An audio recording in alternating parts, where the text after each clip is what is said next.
Fighting for Freedom, Part 1. A note about this book. This book is the first part of a trilogy of my prison experiences.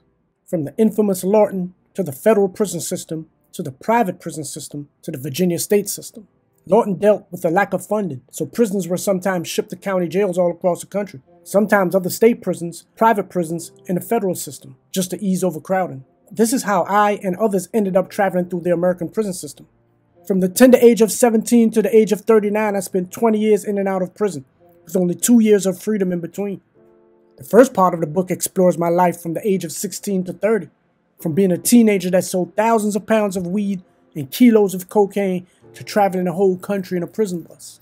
The mistakes and miscalculations taught me some serious lessons and gave me some unimaginable experiences.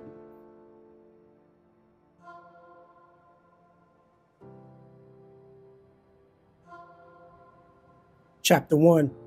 Driving Skills.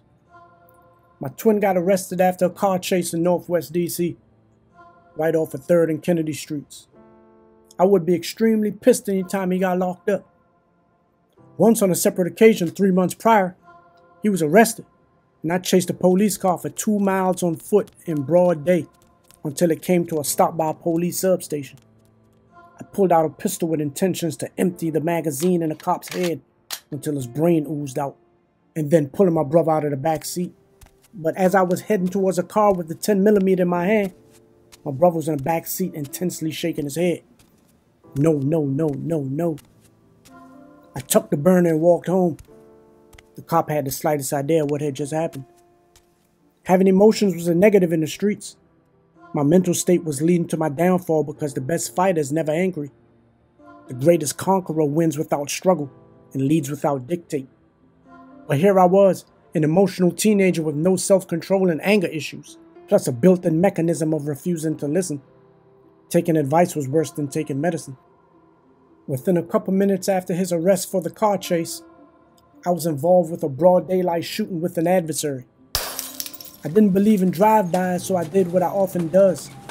Pull up quickly, hop out, run down, empty the semi, litter the curb with empty cartridges and bodies, then jump back into my turbo Nissan 300ZX and sped off.